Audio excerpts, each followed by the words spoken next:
All week before my 40th birthday, my husband Caleb teased me with a mischievous grin. "Your gift will blow your mind," he whispered each morning as he kissed my cheek before leaving for work. His voice carried a boyish excitement that I hadn't seen in years. And though part of me felt touched, another part buried but not forgotten, felt uneasy. 17 years of marriage had taught me that Caleb's surprises were often more about him than about me. Still, I let myself believe. I let myself hope. The night before, he had been unusually affectionate.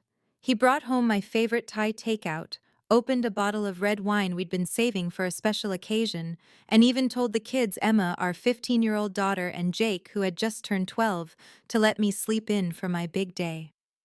I went to bed warmed by the thought that maybe, just maybe, he was remembering the woman I used to be to him. I traced the delicate anniversary necklace he'd given me last month, wondering if my milestone birthday gift would be something equally thoughtful, something that said, "I see you. I still love you."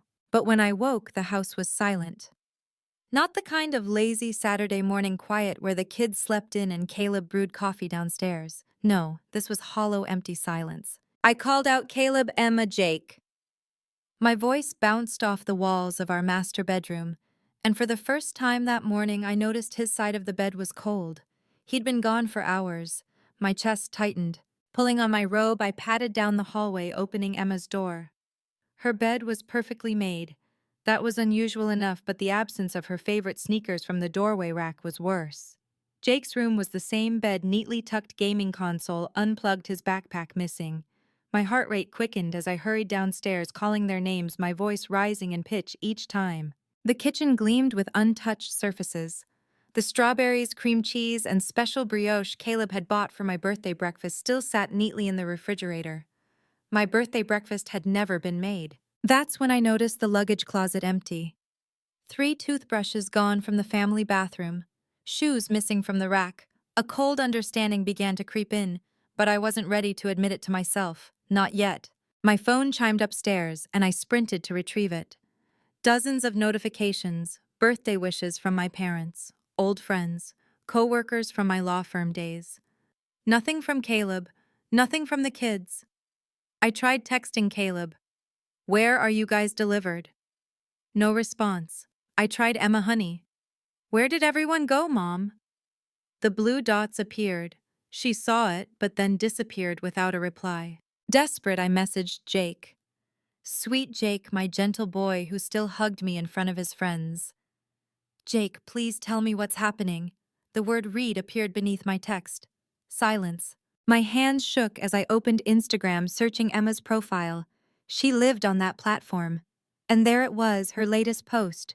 My breath caught my chest, hollowing, as the image loaded: Caleb, Emma, and Jake beaming beside an infinity pool in Dubai. Behind them, the city's luxury skyline glittered like a mirage. Palm trees, golden light, impossible opulence. The caption destroyed what remained of my composure. "Surprise vacation with the best dad ever. Daddy's treating us since Mom's boring anyway. Dubai luxury life, spontaneous adventure." I read it again and again, my eyes stinging. Daddy's treating us since Mom's boring anyway. My daughter's words, my husband's smile, my children halfway around the world celebrating without me, on my 40th birthday. My knees buckled and I slid down the wall, clutching my phone as though holding it tighter might erase the image. But the photos kept coming. Them boarding a first-class flight. Them checking into a suite overlooking the city. Caleb raising a champagne glass while the kids clinked their mocktails. A family vacation without me. Planned in secret. I moved through the house like a ghost, touching familiar objects as if to anchor myself. The framed family portrait on the mantel, where we all smiled as though we meant it. Emma's debate trophy, Jake's science fair project, our Disney trip photo with Caleb's parents. Were all those smiles lies? Or had we simply been performing a version of ourselves we wanted others to believe in? At 11:00 a.m. numb, I poured myself a glass of wine and sat at the dining table. The family calendar lay open, the neat scrawl of activities staring back at me. Caleb had marked this entire week as busy. No details, no explanation. He had planned this. Not just forgetting me, not just overlooking me, he had erased me. Hours passed in a blur until I wandered into his office, searching for anything that might explain. The desk drawers were locked, but I knew where he hid the key. Inside, I found what he never intended me to see: hidden credit card statements, restaurant bills from Thursdays he claimed to work late, hotel charges in the city, and 3 first-class tickets to Dubai, purchased weeks ago. My stomach lurched. Then in the back of the drawer, my hand struck something cold. A burner phone. Cheap, ordinary. I powered it on no password, and there it was, his secret was. His text messages between Caleb and Vanessa, his 26-year-old assistant. Can't wait for Thursday night. Dubai will be amazing. He has no idea. I scrolled through, my hands trembling but my mind suddenly clear. The Thursday nights, the expensive cologne, the jewelry that never reached me, it all made sense. He hadn't just betrayed me. He had manipulated our children into being accomplices. He had taught Emma to write that cruel caption, convincing her it was a joke. He had taken Jake away from me, without explanation, dragging him into a lie. I wasn't boring, I wasn't invisible, I was being replaced, erased. For a long time I sat there staring at the burner phone screen, at the evidence of Caleb's betrayal. My body shook but my mind sharpened. I thought of the corporate security system at Sullivan and Pierce, the firm where Caleb had risen to partner. I had helped them choose the security vendor years ago. I knew their cameras recorded everything, and I knew someone who still owed me a favor. My fingers hovered over the phone contact I hadn't used in years. Marcus Johnson, head of security. His daughter had once landed an internship through my connections. I remembered his words back then. If you ever need anything, Michaela, call me. Was I really about to do this? To spy, to dig, to expose. In 17 years of marriage, I had never doubted Caleb so deeply as to check his phone, let alone his office security. But now I needed the truth. Because the truth was the only thing left I had. I stared at Marcus's name on my phone screen until my thumb moved on its own, pressing the call button. Each ring pounded like a drumbeat in my chest. When he finally answered, his familiar baritone rolled through the line, warm but cautious. Michaela. It's been a while. What's wrong? My throat felt dry. Marcus, I need your help. It's about Caleb. A pause. Then a sigh that told me he understood more than I'd said. Say no more. What do you need? I need to see the footage, I whispered. The office. Thursday nights. Anything. By midnight, Marcus had sent me secure links. The files loaded slowly, buffering like they too dreaded what was inside. I watched Caleb's sleek figure enter his office building at 8:00 p.m. on nights he swore he was working late. An hour later, Vanessa arrived, her long hair cascading down her shoulders, her heels clicking against the marble floor. I watched them slip into his office, watched the lights flicker off. 2-3 hours gone. Then they emerged disheveled, laughing, her hand brushing his arm. I pressed pause, bile rising in my throat. This wasn't imagination. This wasn't paranoia. This was betrayal, pixel by pixel, undeniable. I clicked through more footage, each clip another stab: Caleb buying her flowers from the lobby shop, holding the elevator for her with a smirk that used to be mine, brushing her hair back as they stepped into his car together. But one clip hollowed me completely. Just 2 weeks before my birthday, Caleb and Vanessa in the office break room. She kissed him, her laughter echoing faintly through the camera's audio. His response was worse than the kiss. He whispered, "Dubai will be the beginning of our real life, once she's out of the picture." I slammed the laptop shut, my hands trembling violently. My heart screamed in my ears, my skin burning hot with rage. Out of the picture. I wasn't his wife anymore. I was an obstacle to be removed, and he had chosen my birthday of all days to make that removal clear. I poured myself another glass of wine, but couldn't swallow past the lump in my throat. Instead, I wandered through the house, my fingertips grazing walls that had once felt like home, but now felt like a stage set for Caleb's lies. I touched the photographs: our wedding in Italy, Emma as a baby in my arms, Jake's first day of kindergarten. Were those moments real? Or had he always been this man waiting for a chance to replace me? At 3 a.m., unable to sleep, I sat on the couch and opened the burner phone again. The messages between Caleb and Vanessa grew bolder as the Dubai trip approached. Can't wait to share the sweet. Finally, no need to sneak around. The kids adore you, they'll adjust. She'll be fine. She always swallows what I give her. That last one lit a fire in me I hadn't felt in years. I wasn't fine. I wasn't swallowing this. By sunrise, I had a plan. Not just to survive this humiliation, but to fight. Caleb thought he could erase me, convince the kids I was boring, invisible, disposable. But he had underestimated me.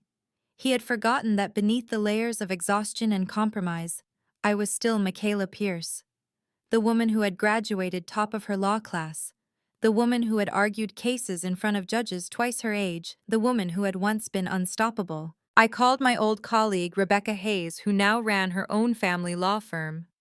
"Rebecca," I said, my voice cracking but steadying with each word, "I need to file for divorce. And I need to make sure Caleb never gets away with what he's done." By noon, I sat in Rebecca's office downtown, a stack of evidence between us. She leafed through the photos, the texts, the flight tickets, the burner phone messages.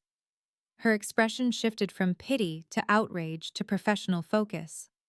"Michaela," she said firmly, "you have enough here to not only secure full custody, but also expose him for fraud. These Dubai expenses, if he's using corporate accounts, that's embezzlement. And if he's been hiding assets with her, we'll find them." Her words steadied me like an anchor in the storm. For the first time since waking up to an empty house, I felt like I had control again. But my heart still broke when I scrolled through Emma's Instagram again that night. More posts, her in designer boutiques, Jake splashing in pools, Caleb grinning with Vanessa at his side. Emma's captions cut deepest. "Finally, with a parent who knows how to have fun." The likes and comments from her friends piled on. "Your dad's the coolest." "So jealous." I wept quietly into my pillow. My daughter, my baby girl who once begged me to braid her hair before school, who cried in my lap when she got her first period, was being pulled away from me. Manipulated into seeing me as the boring obstacle while Caleb painted himself as the hero. The next morning I decided to call Emma directly. She answered on FaceTime, the glittering city skyline behind her. Her voice was clipped. "Hi, Mom." I forced a smile. "Happy birthday to me, huh?" She rolled her eyes. "Dad said you wouldn't get it. You hate traveling. You hate fun. Why ruin it?" The knife twisted. "Emma, that's not true. I love traveling. I wanted us all together. Why didn't you tell me you were going?" She shrugged, her teenage bravado cracking just slightly. "Dad said it was a surprise. Said you'd only complain." Behind her, Vanessa's voice chimed light and sweet. "Emma, time to go." "The driver's waiting." Emma turned back. "Gotta go. Bye, Mom." The screen went black. I sat there, phone in hand, tears streaming. Vanessa was with them, living my life, usurping my place, not just as Caleb's partner, but as my children's mother figure. But grief hardened quickly into determination. If Caleb wanted a war, I would give him one. Not with screams, not with chaos, but with strategy, with patience, with the truth. I began documenting everything. Screenshots of Emma's posts, Jake's silence, Caleb's burner phone messages. Marcus agreed to testify about the office footage if it came to court. Rebecca assembled a team of forensic accountants to trace Caleb's spending. Every night I sat at my dining table with a glass of water instead of wine, my pen scratching across legal pads, building my case piece by piece. And somewhere deep inside, a new strength began to grow. A voice that whispered, "He may have stolen your birthday. He may have stolen your children for now, but he cannot steal your truth. He cannot steal who you are." By the time Caleb and the kids returned from Dubai a week later, bronzed and smiling in their airport photos, I was ready. I wasn't the forgotten wife left behind on her 40th birthday anymore. I was the storm waiting at the gate. The day they landed back from Dubai, I was waiting. Not at the airport. I wanted no dramatic scene in front of strangers. No, I was waiting at home in the kitchen where Caleb used to kiss me absent-mindedly while scrolling through his emails in the house that had turned into his stage for betrayal. I heard the garage door lift, the shuffle of luggage wheels against concrete, the excited chatter of Emma and Jake.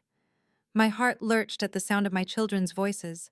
I missed them so much it felt like hunger in my bones.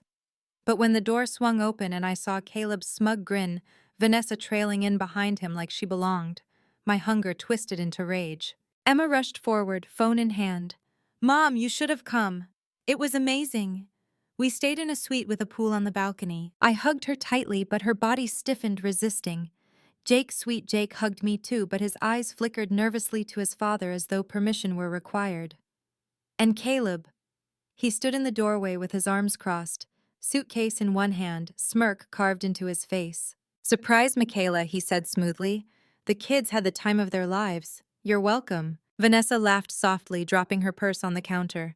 Dubai was magical. You really missed out. Her voice in my home, her perfume wafting through my kitchen, it was like a knife scraping bone.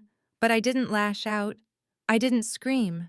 Instead, I smiled, calm, cold. You're right, Caleb, I did miss out.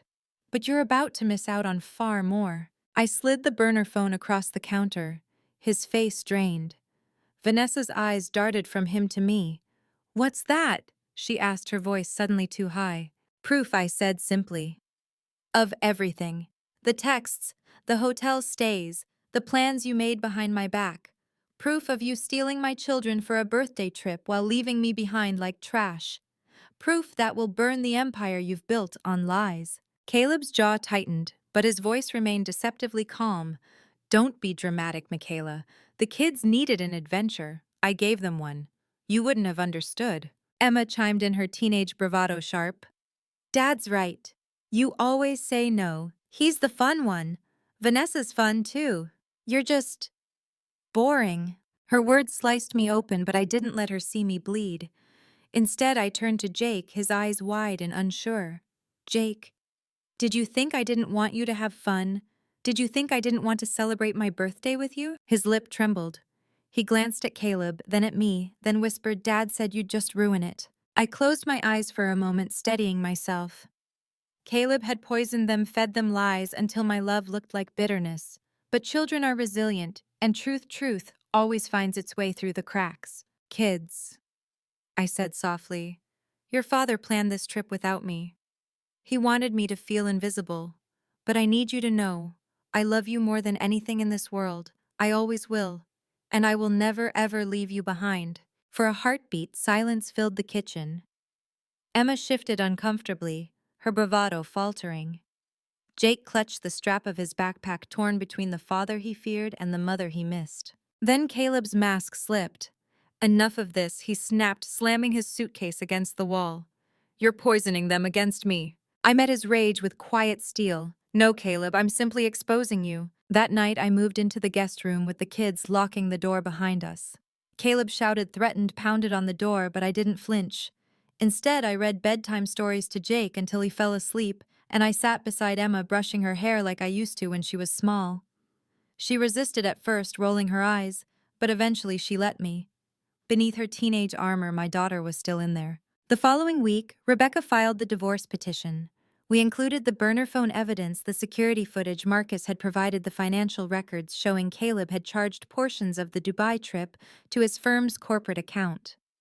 Rebecca's eyes gleamed with satisfaction.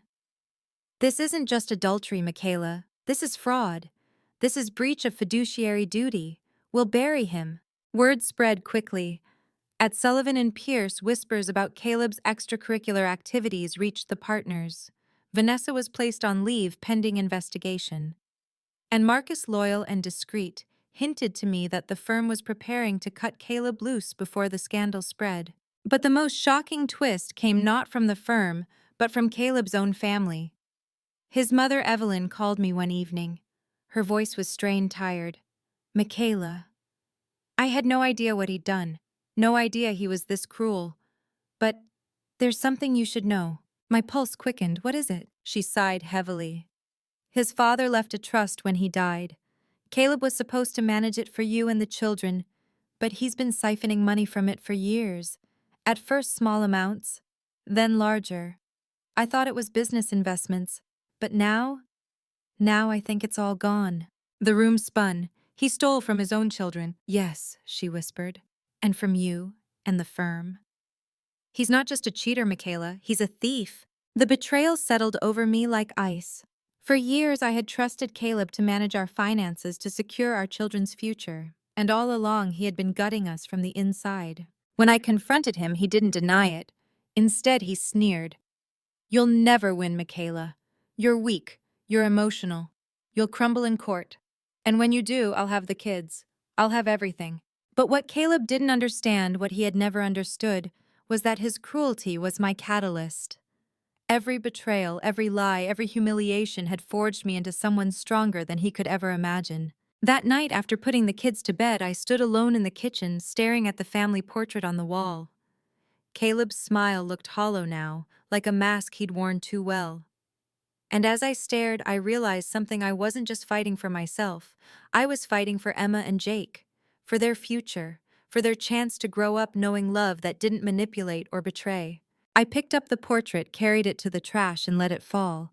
The glass shattered the frame, splintering, and with it the illusion of the family I thought I had. Caleb wanted me out of the picture, but he was the one about to disappear. The courthouse smelled of old wood and stale air, the kind of place where lives unraveled behind polished mahogany and cold gavel strikes. I clutched my folder of evidence like a lifeline: burner phone texts, Marcus's security footage, financial records Rebecca's forensic team had dug up. Caleb sat across the aisle, flanked by his high-priced attorney Vanessa beside him in a navy suit that made her look older, more serious. But nothing could disguise the tremor in her hands or the way she avoided my eyes. The judge entered, commanding silence. This wasn't just a divorce hearing anymore. With the trust siphoning exposed, with the corporate embezzlement tied to Dubai, the case had swollen into something larger: custody fraud, betrayal. Everything Caleb thought he had buried was now laid bare. Rebecca stood first, her voice steady as a blade. She presented the burner phone, scrolling through Caleb's words for the court to see. Once she's out of the picture, the kids adore you. They'll adjust. Each message struck like a hammer. Caleb's attorney objected, but the judge overruled. Evidence was evidence. Then came the financials: hundreds of thousands siphoned from the trust meant for Emma and Jake, investments that never existed, payments hidden in shell accounts linked to Vanessa's name. My chest ached as I listened, but the ache was nothing compared to the fury building in the judge's eyes. Caleb finally took the stand. At first his voice was calm, almost persuasive. He spun tales of a wife who withdrew from family life, of children who begged him for adventure, of a birthday trip planned as a gift to break the monotony. He looked at the jury of onlookers, at the judge, as though he could charm them like he'd charmed me years ago. But Rebecca was merciless. "Mr. Pierce, if this was simply a family vacation, why did you purchase only 3 tickets to Dubai? Why not 4? Caleb's jaw tightened. "It was a surprise. She doesn't like to travel." "Or was it because you intended to replace her with your assistant?" Rebecca held up Vanessa's name on the booking records. The courtroom murmured. Caleb shifted in his seat, sweat beading at his temple, his calm veneer cracked. And then, as if fate wanted the knife twisted, Emma was called to the stand. My heart clenched as my daughter walked forward, her teenage bravado dimmed by the gravity of the room. She glanced at me, then at Caleb, torn between the two worlds she'd been thrust into. The lawyer asked Emma, "Did your father ever say anything about your mother before the Dubai trip?" Emma's lips trembled. He said Mom was boring, that she wouldn't let us have fun, that we'd be happier without her." Her voice cracked. I believed him. But now, she glanced at me again, tears brimming. Now I don't know what's true. My own tears burned hot, but I stayed still, steady, so she could see the strength in me.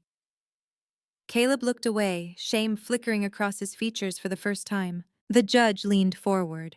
"Mr. Pierce, you manipulated your children, stole from their trust, and used corporate funds for personal affairs. You endangered your family for selfish gain.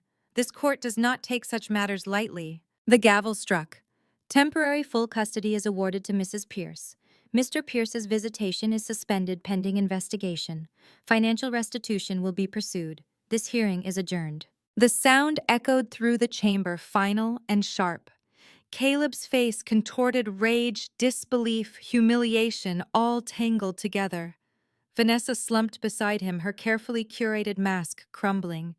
The empire Caleb thought he controlled had collapsed in a single morning. Outside the courthouse, reporters swarmed. Flashes blinded me. Questions flew: "Michaela, how does it feel to win? Did you know about the affair? What's next for you?" I shielded Emma and Jake, guiding them past the frenzy. My children needed protection, not headlines. But inside, beneath the exhaustion, a flicker of vindication burned. Caleb had humiliated me on my birthday, stolen my children, flaunted his betrayal. Now the world had seen him for what he truly was.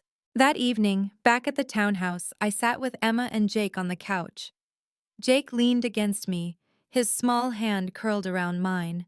Emma sat stiffly, guilt etched across her face. Finally, she whispered, "Mom, I'm sorry. For what I posted, for believing him." Tears blurred my vision as I pulled her close. "You were manipulated, sweetheart. That wasn't your fault.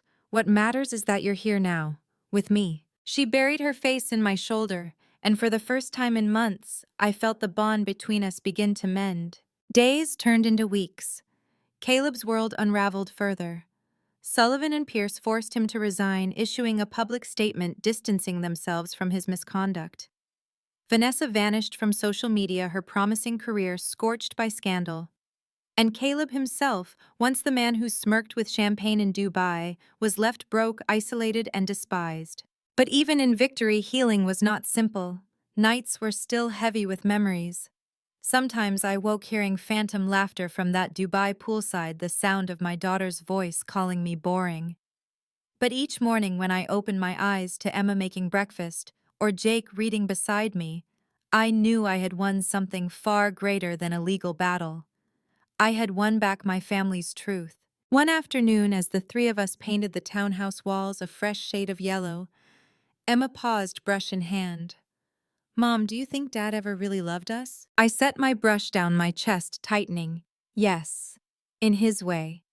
But love without respect, without honesty, it's not the kind of love you deserve, and you deserve so much more. Jake looked up, his eyes wide. "Like your love?" I smiled, tears threatening. "Exactly, my love, always." The paint dried, the walls brightened, and slowly so did our lives. Caleb had tried to erase me, but instead he had erased himself. And in the void he left, I discovered a strength I never knew I had. Caleb's downfall came faster than even I imagined. What began as whispers in the courthouse corridors spread like wildfire across the city. Partners at Sullivan and Pierce, who once toasted him with whiskey, now pretended they'd never known him. Parents at the kids' school, who once envied our perfect family vacations, exchanged pitying looks and sharp whispers when he arrived for supervised visitation.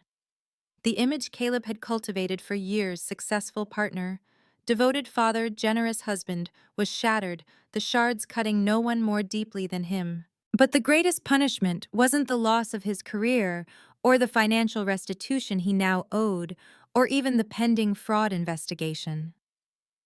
The greatest punishment was his irrelevance. For the first time in 17 years, Caleb wasn't the center of our family.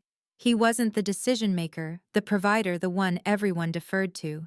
He was a man stripped bare, flailing against a world that no longer feared him. The children noticed too. Emma, who once idolized him, began asking quiet questions in the evenings. Mom did. "Dad always lie like that?" Or, "Why did he think I'd believe him over you?" The certainty she once had in her father cracked, but in its place grew something steadier, discernment. Jake, still tender, clung to me with a protectiveness that was new for his age. He no longer looked at Caleb with blind admiration, but with a caution that spoke of wounds he didn't yet have words for. I did not rejoice in their disillusionment. It broke me to see them hurt. But I reminded myself, truth, however painful, is always kinder than deception. Caleb had stolen enough from them already. I would not steal their clarity. Weeks after the hearing, I found myself standing in the same kitchen where Caleb once smirked at me, where Vanessa's perfume had lingered like poison. This time, the counters were cluttered with Emma's half-finished baking project and Jake's Lego towers. The air smelled of cinnamon, not betrayal. I leaned against the counter holding a mug of coffee and realized this house no longer belonged to Caleb. It belonged to us, to me, to the kids, to our healing. One evening, Rebecca stopped by with paperwork. Caleb had finally signed the divorce settlement after weeks of resistance. The terms were brutal for him: restitution, forfeiture of assets, limited visitation. He had no choice. "He thought he could outmaneuver you," Rebecca said, a rare smile flickering across her usually stoic face. But you outmaneuvered him at every turn. You didn't just win, Michaela. You survived. Her words lingered long after she left. I hadn't thought of it as winning. Some nights I still cried into my pillow, grieving the man I thought Caleb had been, the marriage I thought we'd built. But maybe survival was victory. Maybe walking through fire and emerging scarred but standing was triumph enough. The final blow came when Vanessa, desperate and betrayed herself, leaked Caleb's emails to the press. In them, he detailed schemes to siphon more funds to set up a new life abroad once the divorce was finalized. The story went national. He wasn't just a disgraced husband anymore. He was a cautionary tale. Caleb Pierce, once the golden boy of corporate law, now a headline dripping with shame. The night the story broke, I sat with Emma and Jake on the couch. Emma scrolled through her phone, her brow furrowed. "Mom," she said softly, I think I get it now. Why you left. Why you fought. He wasn't who I thought he was." Jake leaned against me.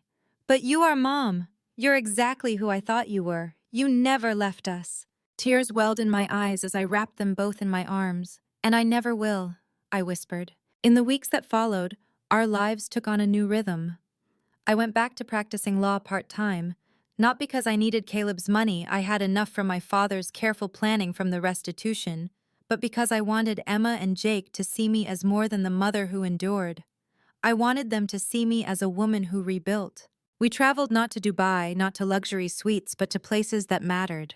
A road trip to the Grand Canyon where Jake's laughter echoed against stone walls older than time. A quiet weekend in Vermont, where Emma finally let herself smile again, snapping photos of autumn leaves instead of luxury malls. These weren't escapes from reality. They were steps into a new one. And sometimes late at night I thought about Caleb. About the man I married at 23, the promises whispered in the dark, the life we once planned. I thought about how easily love can turn into control, how devotion can become erasure. And I realized something I wish I had known sooner. Betrayal doesn't define you. It refines you. It burns away the illusions, leaving behind only what is real, what is strong, what is yours. On my next birthday, my 41st, I didn't wake to an empty house. I woke to Emma bringing me coffee in bed, Jake holding a card he'd drawn by hand. Inside, in crooked letters, he'd written, "Happy birthday, Mom. Thanks for being our everything." Tears streamed down my face as I hugged them both. This was my celebration. Not Dubai, not champagne, not stolen wealth or hollow smiles. This, their love, our truth, our survival. And as I blew out the candle on the small chocolate cake Emma had baked, I made a silent wish, not for revenge, not for justice. I already had those. I wished for peace, for the strength to keep walking forward, for the courage to show my children that storms may destroy, but they also clear the ground for something new to grow. If you've ever been betrayed, if you've ever woken up to find the life you thought you had was a lie, I want you to know this: you are not invisible. You are not disposable. You are stronger than the ones who tried to erase you. And sometimes what feels like the end of everything is really the beginning of something truer, something better, something yours. If my story spoke to you, if it reminded you of your own strength, please like, share, and subscribe. Leave me a comment with your thoughts or even your own story. Let's build a space where truth is louder than betrayal and no one ever feels alone in their storm.